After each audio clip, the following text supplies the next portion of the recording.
So first up, we have our two collar pieces, and this part is my favorite. This is super nerdy.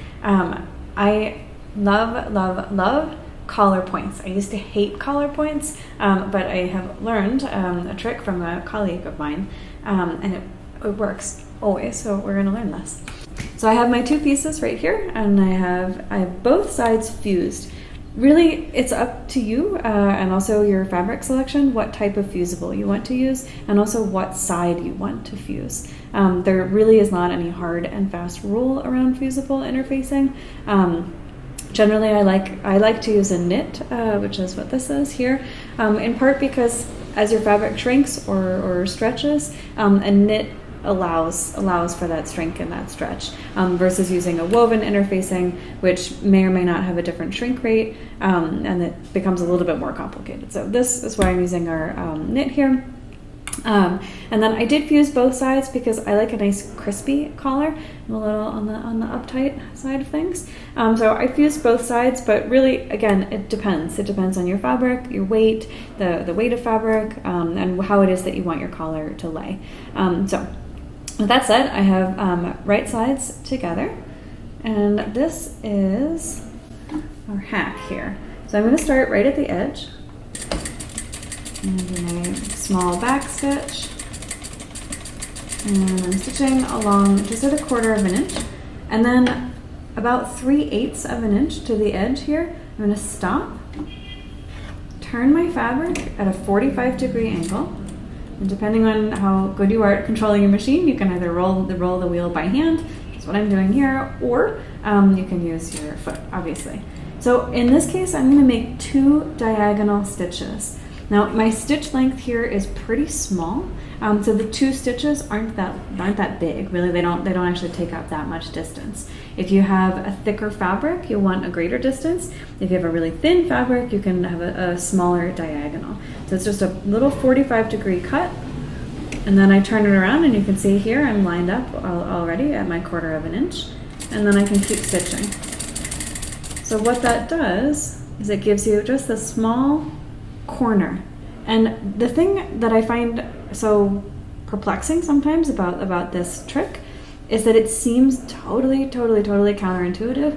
If you want a sharp corner, you should have a sharp corner. But this diagonal, we've blunted the edge here, and what this is going to do is actually make our corner much sharper. And I'm going to show you in just a second how it is that you can fold up your fabric, and you'll see you get a super sharp collar point every time.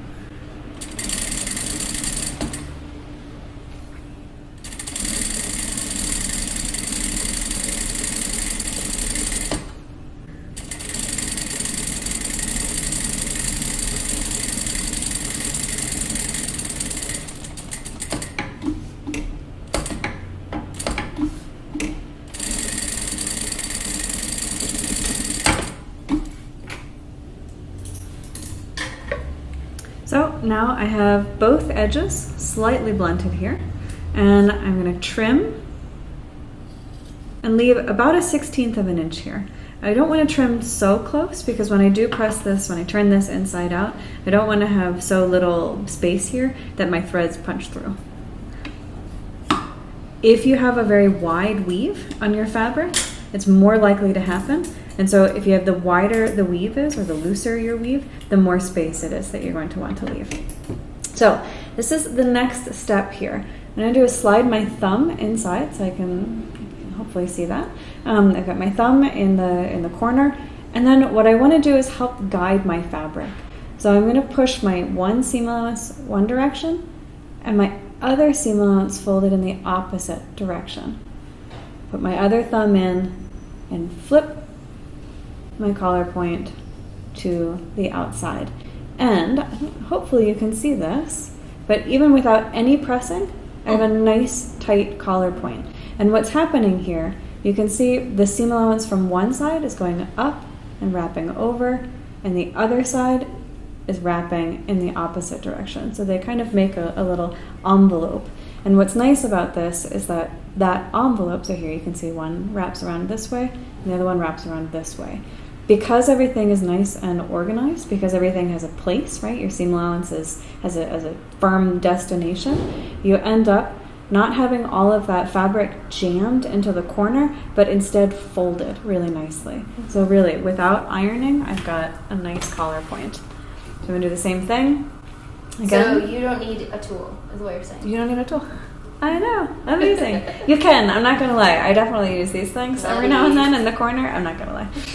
So I have my second collar point, and again, I'm just going to do the exact same thing here. Pushing my seam allowance, one in one direction, one in the other, and I'm just going to flip my fabric, and you can start to see how that seam allowance is wrapping. Now this one is a little bit less tight, so normally what I'm going to do is just roll, kind of pinch my fabric. Now we've got both of our collar points and we are ready to go to the iron.